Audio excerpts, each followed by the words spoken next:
पर यार ये कि सरकार बनाने का दूसरा दावा पेश हो चुका है। राज्यपाल से येदियुरप्पा मुलाकात कर चुके हैं, यानी सिर्फ कांग्रेस की तरफ से दावा पेश नहीं हुआ है बल्कि बीजेपी की तरफ से भी राज्यपाल से मुलाकात हो चुकी है। सरकार बनाने का दावा पेश किया जा चुका है। आपको बता दें कि जिस तरीके के नतीजे और रुझान आ रहे हैं उसमें भारतीय जनता पार्टी पहले नंबर पर है, लेकिन खबरों के मुताबिक कांग्रेस और जेडीएस साथ मिलकर सरकार बना रहे हैं और दावा बीजेपी और कांग्रेस और जेडीएस ने अपना अपना पेश कर दिया है राज्यपाल के सामने। अनुराग, ऐसा क्यों ना करें कि हम जो तमाम सिनेरियो निकल कर आ रहे हैं, आप जरा हमें बताएं इसको बारको वॉल पे कि किस तरीके से ये तमाम सिनेरियो निकल कर आ रहे हैं और किस तरह से क्षेत्रवार स्थिति भी निकल कर सामने आ रही है। तो जी बिल्कुल, तो क्षेत्रवार किस तरीके की स्थिति है ये हम थोड़ा समझने की कोशिश करेंगे। बिल्कुल आप ठीक करें अजय जी। और जो 222 विधानसभा सीट है कर्नाटक की, जहां पर वोटिंग हुई है, 2 सीट ऐसी हैं जहां पर इस बार वोटिंग नहीं हुई है, जिन पर बाद में मतदान होगा। और जो अभी तक के आंकड़े हैं, रुझान है, वो ये कह रहे हैं कि 222 में से बीजेपी 104 सीट पर बढ़त बनाए हुए है या जीत मिल रही है। वहीं कांग्रेस दूसरे नंबर पर है 78 सीटों के साथ, जेडीएस 38 सीटों के साथ तीसरे नंबर पर, और अन्य का खाता सिर्फ 2 सीट के साथ है। लेकिन राज्यवार जिसका आपने जिक्र किया, क्षेत्रवार जिसका आपने जिक्र किया, वो थोड़ा समझने की कोशिश करते हैं। ये 6 प्रमुख क्षेत्र हैं कर्नाटक के। बेंगलुरु क्षेत्र की शुरुआत करते हैं सबसे पहले, और बेंगलुरु क्षेत्र की जो तस्वीर है वो आपको दिखाते हैं कि देखिए 34 कुल सीट हैं बेंगलुरु क्षेत्र में, जिसमें से बीजेपी ने 11 सीटों पर बढ़त बनाई है, वहीं कांग्रेस 16 सीटों पर बढ़त बनाए हुए है और जेडीएस के खाते में भी 7 सीटें गई हैं। दूसरी तरफ अगर हम कोस्टल कर्नाटक की बात करते हैं बेंगलुरु क्षेत्र के अलावा, तो कोस्टल कर्नाटक की क्या तस्वीर उभरी है। 21 कुल सीट हैं जिसमें से बीजेपी के खाते में 18 सीटें जाती दिख रही हैं। कांग्रेस सिर्फ 3 सीट पर सिमट गई है कोस्टल कर्नाटक में, जेडीएस का खाता ही नहीं खुला है और अन्य के खाते में भी कोई एक सीट नहीं गई है। अगर हम साउथ कर्नाटक की तस्वीर को समझने की कोशिश करते हैं तो साउथ कर्नाटक में सीट ज़्यादा है विधानसभा की, कुल 51 सीट्स हैं, लेकिन यहाँ पर बीजेपी को सिर्फ 9 सीट्स मिली हैं, जबकि कांग्रेस को अगर हम देखें तो वो 16 सीट्स, और जैसा ही लगातार कहा जा रहा था कि जेडीएस के लिए ये एक बड़ी उपलब्धि वाला क्षेत्र हो सकता है। 25 सीट, 51 में से 25 सीट्स मिली हैं साउथ कर्नाटक में जेडीएस को, अन्य के खाते में सिर्फ 1 सीट जा रही है। वहीं मुंबई कर्नाटक की अगर हम बात करें और वहाँ की किस तरीके की तस्वीर है ये समझाने की कोशिश करें तो यहाँ पर 50 सीट आती हैं इस मुंबई कर्नाटक के क्षेत्र में, जिसमें से 50 में से 31 सीट्स विधानसभा की बीजेपी के खाते में जा रही हैं, जबकि कांग्रेस के खाते में सिर्फ 16 सीट्स जा रही हैं और जेडीएस को 2 सीट पर समझौता करना पड़ रहा है, अन्य के खाते में सिर्फ 1 सीट है। इसके अलावा अगर हम सेंट्रल कर्नाटक की बात करते हैं और सेंट्रल कर्नाटक में केवल 35 सीट्स हैं और 35 सीट्स के जो रुझान हैं वो लगातार बता रहे हैं कि इसमें बड़ी हिस्सेदारी, बड़ी भागीदारी बीजेपी की है। 35 में से 24 सीट्स पर बीजेपी ने बढ़त बनाई है, कांग्रेस 11 सीट्स पर है, आधे नंबर पर है। जेडीएस का खाता ही नहीं खुला है सेंट्रल कर्नाटक में और अन्य का भी खाता नहीं खुला है। और जो कर्नाटक का जो छठा क्षेत्र है हैदराबाद कर्नाटक, उसकी किस तरीके की तस्वीर उभरती है ये भी हम आपको दिखाते हैं। हैदराबाद कर्नाटक में कुल 31 विधानसभा सीट हैं, 31 में से 12 विधानसभा सीट बीजेपी के खाते में गई हैं, जबकि कांग्रेस के खाते में 15 सीट्स गई हैं। जेडीएस को सिर्फ यहां पर 4 सीट मिली हैं और अन्य के खाते में 1 भी सीट नहीं गई है। तो जो कर्नाटक का कुरुक्षेत्र है वो कुछ इस तरीके का है, क्षेत्रवार हमने बताया अजय जी, और यहाँ पर 104 इस हिसाब से बीजेपी को, लेकिन सत्ता का घमासान कांग्रेस और जेडीएस के बीच में लगातार जारी है। बिल्कुल, तो अंक गणित सामने है आपकी, अब जाहिर से बात है, इस पर चर्चा शुरू करते हैं। चरण चूक जी भारतीय जनता पार्टी से, अभय दुबे जी कांग्रेस से और तनवीर अहमद जेडीएस से इस वक्त हमारे साथ मौजूद हैं। वरिष्ठ पत्रकार उर्मिलेश जी इस वक्त हमारे साथ हैं। शुरुआत में अगर करूं अभय दुबे जी आपसे, ऐसा बताया जा रहा है कि 7 आपके ऐसे विधायक हैं जो इस बात का विरोध कर रहे हैं कि एचडी कुमारस्वामी को मुख्यमंत्री अगर बनाया जाता है तो लिंगायत समुदाय के साथ ये अन्याय होगा और ऐसे में वो शायद आपकी पार्टी के साथ जुटकर वोट न दें अगर वोट देने की स्थिति सामने आती है। क्या ये खबरें सही हैं और अगर सही हैं तो इसे आप बचाने की क्या कोशिश कर रहे हैं?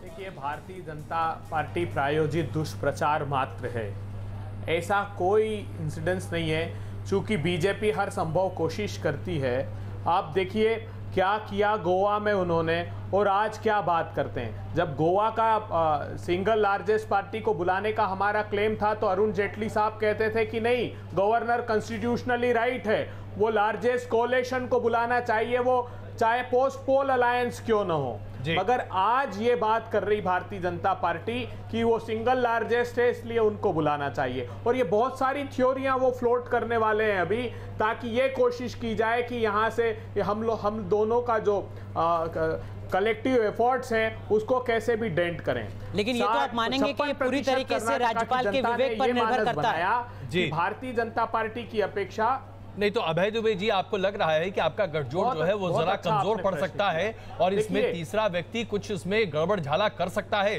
क्या इसकी संभावनाएं हैं? क्योंकि रिजॉर्ट पॉलिटिक्स 1984 से कर्नाटक में चल रही है और आप लोग सभी पार्टियां इसमें माहिर हैं।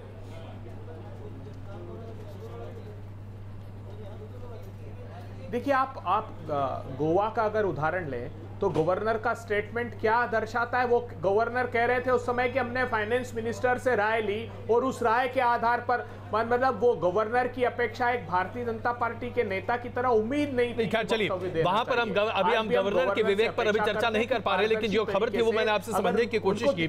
तनवीर अहमद जी, क्या आपकी पार्टी पर भी अब इस तरह का जोर पड़ सकता है जो अभी अभय दुबे जी जो आशंका जता रहे हैं?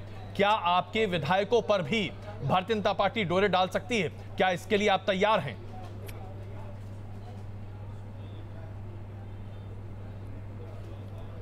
तनवीर अहमद जी, आप हैं हमारे साथ? ऐसा लगता है कि अभी हमारे साथ नहीं, तकनीकी दिक्कत है, तुरंत वापस आते हैं। लेकिन इस बीच तरुण जी, भारतीय जनता पार्टी जो करे वो सदाचार, दूसरे करे तो दुराचार, ऐसा कैसे संभव है साहब?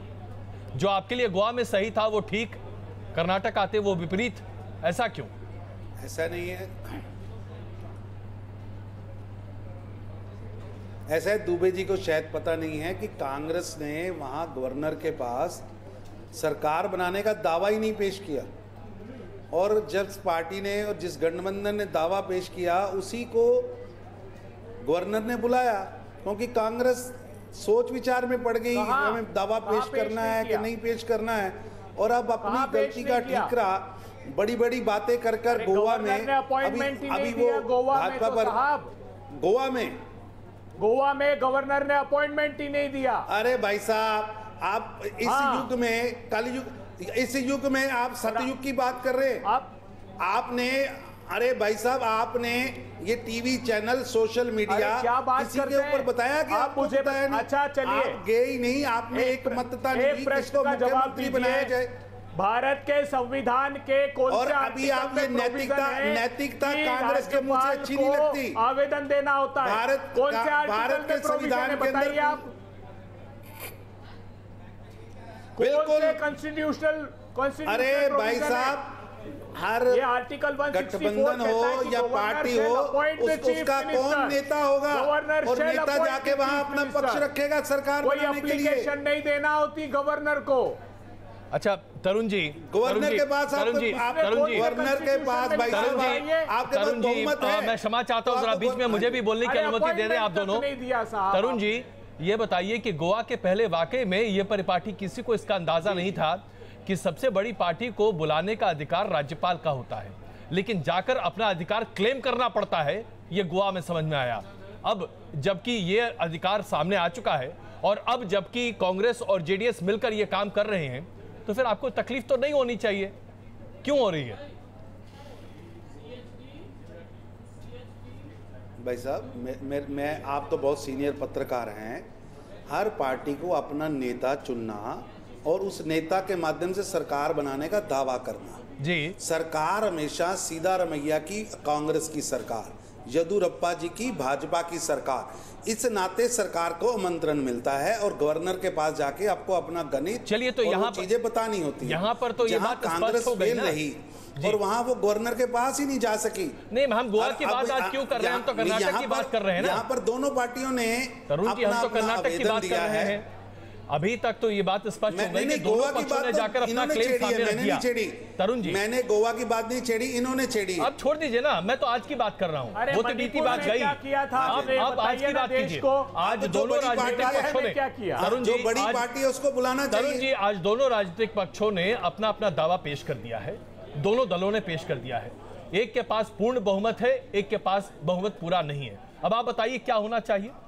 सदाचार क्या कहता है? ऐसा है, लार्जेस्ट जो पार्टी है उसको पहले सरकार बनाने के लिए राज्यपाल जी को बुलाना चाहिए। इसके सैकड़ों उदाहरण हैं। और उसके बाद अगर वो दावा वो बनाने के लिए आगे आते हैं ठीक है, नहीं तो फिर सेकंड को होता है। यही सिस्टम है, इसी सिस्टम से सभी चीजें आज तक ये सिस्टम अचानक आपको अब याद आ रहा है। और मलेश जी, जिस तरह से भारतीय जनता पार्टी आज लार्जेस्ट पार्टी के बुलाए जाने की बात अभी भाई साहब ने कहा आप कर्नाटका में रहिए,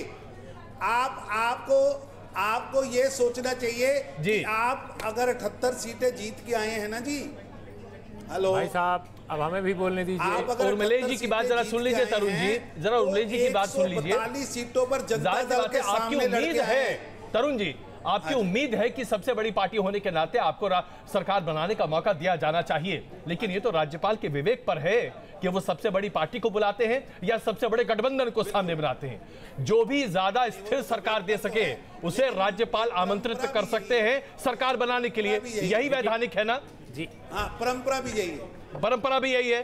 तो जाहिर सी बात है आज जो स्थिति है उसमें आपके पास पूर्ण बहुमत नहीं है, पूर्ण बहुमत जेडीएस और कांग्रेस के पास है। ये बात तो सच है ना भाई साहब? आप गवर्नर के फैसले को गवर्नर को करने दीजिए, उनको अपने विवेक पर करने दीजिए। उर्मिलेश जी देखिए, इसमें जो भारतीय जनता पार्टी के प्रवक्ता कह रहे हैं जी, कॉन्स्टिट्यूशनली इनकी बात को मैं चैलेंज नहीं कर सकता या कोई भी नहीं कर सकता। एक सेकंड जी, मैं आ रहा हूं। मैं ये मानता हूं कि आपकी जो कोई भी विधानसभा में अगर सिंगल लार्जेस्ट पार्टी आती है तो उसको आमंत्रित, सर मैं बोल लूं, मैं उसको बुलाने का अधिकार राज्यपाल महोदय को है। लेकिन मैं ये समझना चाहता हूं कि ये गोवा में, मणिपुर में, मेघालय में, तमाम राज्यों में इसका पालन क्यों नहीं किया, नंबर 1। नंबर 2, अगर आपकी पार्टी को आमंत्रित भी किया जाए तो बगैर defection, illegal defection, unconstitutional defection के बगैर आप सरकार बनाने के लिए संख्या कहां से जुटाएंगे? आपके पास 104 है। तो अगर कॉन्स्टिट्यूशनली स्पीकिंग, नैतिक दृष्टि से अगर आप देखें, संवैधानिक दृष्टि से देखें, तो भारतीय जनता पार्टी को यह करना चाहिए कि वो सरकार बनाने में सक्षम 104 सीटों के बाद भी नहीं है, इसलिए वो सरकार बनाने से अपने को पीछे खींच ले और जो सरकार बनाने की स्थिति में है, एक छोटा जवाब दीजिए, वो अधिकार दे उसको, वो करते। अब आप अपने राज्यपाल को अगर ब्रीफ कर देंगे तो जाहिर है क्योंकि वो वही करेंगे जो केंद्र चाहेगा। तरुण जी, आपकी छोटी सी राय है, क्योंकि उसके बाद जी मैं अपने भाई साहब से इतना निवेदन करूंगा जी, मैं इतना ही निवेदन करूंगा, हमें राज्यपाल को बुलाने दीजिए, हम फ्लोर के ऊपर कॉन्स्टिट्यूशनली ये नहीं अपना संख्या बल दिखाएंगे।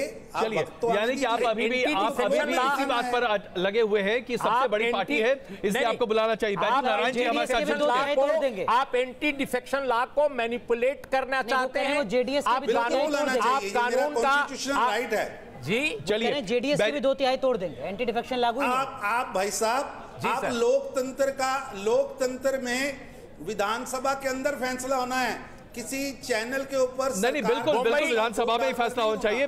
बैजू नारायण जी जेडीएस से इस वक्त हमारे साथ जुड़े हुए हैं, वरिष्ठ नेता हैं जेडीएस के। बैजू नारायण जी, जिस तरह से भारतीय जनता पार्टी कह रही है कि सबसे बड़ी पार्टी होने की वजह से उन्हें ही सरकार बनाने का मौका दिया जाना चाहिए, क्या आपको लगता है कि यह तर्कसंगत बात है?